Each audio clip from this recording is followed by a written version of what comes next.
को लेकर के तमाम विवाद चल रहे हैं, क्या लगता है कि आरक्षण भारतीय जनता पार्टी की तरफ से कोई अनियमितता हुई है? की तरफ से भारतीय जनता पार्टी जब से सरकार में आई है उनका एक एक फैसला देख लें अगर आप, उसमें आरक्षण के साथ खिलवाड़ हुई है और आरक्षण की जो मूल भावना थी उसके खिलाफ लगातार भारतीय जनता पार्टी काम कर रही है। जब से दिल्ली और यूपी की सरकार में आए हैं, मैं यूं कहूं कि पीडीए परिवार के लोगों के साथ भेदभाव हो रहा है और भारतीय जनता पार्टी नहीं चाहती है कि जो समाज, जो बहुजन समाज, जो पीडीए परिवार, चाहे वो अल्पसंख्यक हों, आदिवासी हों, आदि आबादी हो, पिछड़े हों, दलित हों या अन्य जातियां जिनको आरक्षण से सम्मान का जीवन जीने का मौका मिलता था, उस आरक्षण के साथ लगातार सरकार खिलवाड़ कर रही है। जहां तक पिछले चुनाव में एक कदम बढ़कर के हम सभी लोगों ने मांग की कि जाति जनगणना हो और आबादी के हिसाब से हक और सम्मान मिले, यही हमारा संविधान कहता है और यही मूल भावना थी मंडल कमीशन की, यही बाबा साहब चाहते थे, यही डॉक्टर राम मनोहर लोहिया चाहते थे, यही नेताजी का रास्ता रहा। ये जो लोग आजकल पत्र लिख रहे हैं या दिखावटी काम कर रहे हैं, ये भारतीय जनता पार्टी को बचाना चाहते हैं, भारतीय जनता पार्टी की ये रखवाली करना चाहते हैं, क्योंकि उन्हें महसूस हो गया है कि इधर जागरूक जनता इनके खिलाफ मतदान कर रही है। पहला सवाल ये है कि यही लोग आरक्षण को लेकर के जो आज चिंता व्यक्त कर रहे हैं, लेटरल एंट्री हुई थी तब कहां थे? वाइस चांसलर जो अपॉइंट हुए दिल्ली से और उत्तर प्रदेश से, जो वाइस चांसलर अपॉइंट हुए हैं उसमें कहीं पीडीए परिवार के लोग आपको नहीं दिखाई देंगे। दिल्ली की जो सेंट्रल यूनिवर्सिटीज हैं उसमें पीडीए परिवार के लोग कहीं नहीं दिखाई देंगे। जो दिल्ली की सबसे प्रेस्टिजियस यूनिवर्सिटी है जवाहरलाल नेहरू यूनिवर्सिटी, अगर हम उसके नौकरी के आंकड़े निकालें तो वहां पर पीडीए परिवार के आज तक, जब से यूनिवर्सिटी बनी है और आज तक 15% भी पीडीए परिवार नहीं है। और यही हालत बीएचयू यूनिवर्सिटी की है जहां से प्रधानमंत्री चुन करके जाते हैं। तो अगर हम ये दो यूनिवर्सिटी का देख लें और वाइस चांसलर का अपॉइंटमेंट देख लें और वाइस चांसलर ने जिनको नौकरी दी है उनके हम आंकड़े देख लें, तो आप पाएंगे कि इस सरकार में आरक्षण के साथ खिलवाड़ हुई है।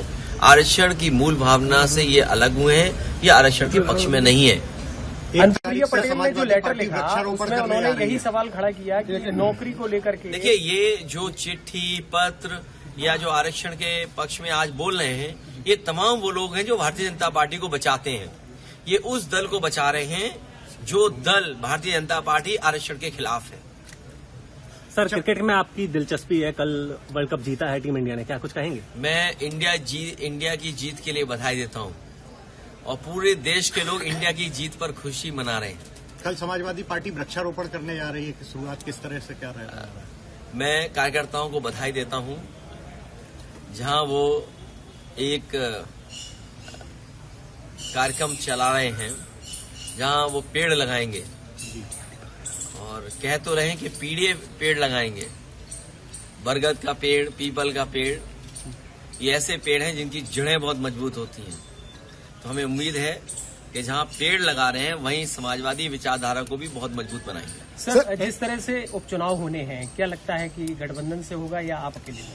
देखिए ये फैसला अभी का नहीं है, बाद का होगा। अभी तो तारीख ही नहीं पता कि चुनाव कब होगा। इसमें बीजेपी को घबराने की जरूरत नहीं है, बीजेपी हारने जा रही है। सर, सदन में आप बैठ रहे हैं, सदन शुरू हो गया है, पिछले मुकाबले किस तरीके के अंतर अब आप देख रहे हैं? बीजेपी की क्या स्थिति? याद होगा आपको, जब उत्तर प्रदेश का चुनाव था तो हम याद दिलाते थे कि 60 लाख बच्चों के परिवारों के साथ खिलवाड़ हुई थी, उनके भविष्य के साथ खिलवाड़ हुई और उसका गणित भी बताते थे कि अगर उस परिवार के सदस्यों को केवल हम माँ बाप को जोड़ दें तो 3 गुना 60 लाख, 1,80,00,000 परिवार या लोग ऐसे थे या वोट जो प्रभावित थे सीधे सीधे। अभी जो नीट का एग्जाम हुआ है, कम से कम नीट का एग्जाम तो नीट एंड क्लीन हो, क्योंकि वो भविष्य के हमारे डॉक्टर बनने जा रहे हैं। भविष्य में हमारा स्वास्थ्य कैसे बेहतर रहेगा उसकी जिम्मेदारी उनके कंधे पर होगी। ये बीजेपी के लोग अभी से नहीं, इनका पुराना इतिहास उठा करके देख लो। ये जितने भी एग्जाम होते हैं सबसे ज्यादा खिलवाड़ ये करते हैं, खिलवाड़ खुद करते हैं, उंगली दूसरों पे उठाते हैं। जैसे ये आरक्षण की जो चिट्ठी आ गई, आखिरकार कौन है जिम्मेदार इसके लिए? बीजेपी खुद जिम्मेदार है। तो जब अपॉइंटमेंट्स हो रहे थे, ये तमाम चिट्ठी लिखने वाले कहाँ थे? तो सर सदन में डिप्टी स्पीकर पद के लिए क्या आपकी पार्टी कोई देखिए, कैंडिडेट? जो अन्य दलों का फैसला होगा और अन्य दल अगर चाहते हैं कोई इस तरह का, और ये बात पहले भी कही गई कि डिप्टी स्पीकर विपक्ष को मिलना चाहिए, डिप्टी स्पीकर विपक्ष का हो। सर लगभग 4 महीने बाद मोदी के मन की बात आज फिर से कार्यक्रम शुरू हुआ, 111वां संस्करण है। मैंने तो सुना नहीं। सर पीडीए से क्या लग रहा है आपको कि भाजपा की पीडीए से घबरा रही है क्या? किस तरीके की रणनीति अब उनको बदलने के प्लान बना रहे हैं? पीडीए के साथ साथ बीजेपी भारत की जनता से घबरा रही है, क्योंकि भारत की जनता जागरूक हो गई है।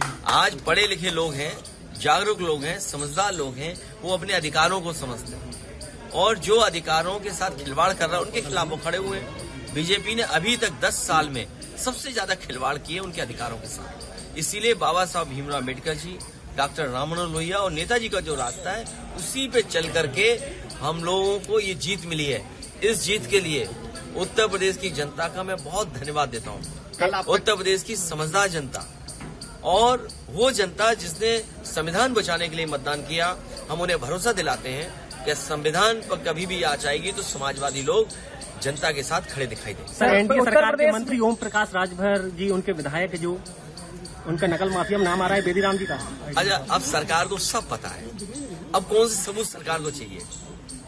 अब भी सरकार को सबूत चाहिए। तो सर विपक्ष के लोग होंगे तो उनके बिना सबूत के, बिना जांच के कार्रवाई, लेकिन अब क्या सबूत चाहिए सरकार को? सोचिए आप, हर चीज है।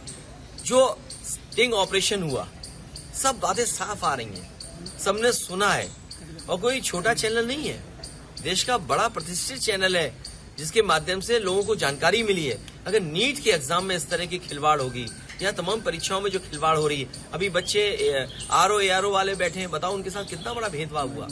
वो अपना पूरा जीवन लगा देते हैं कि उन्हें नौकरी मिल जाए, और नौकरी इसलिए चाहते हैं कि उनका जीवन बनेगा उसके। ये उनके भविष्य जीवन के साथ खिलवाड़ कर रहे हैं। सर उत्तर प्रदेश में नेता विपक्ष के लिए किसके नाम की चर्चा रहेगी? नहीं, कोई चैनल बनना चाहे तो बता दे।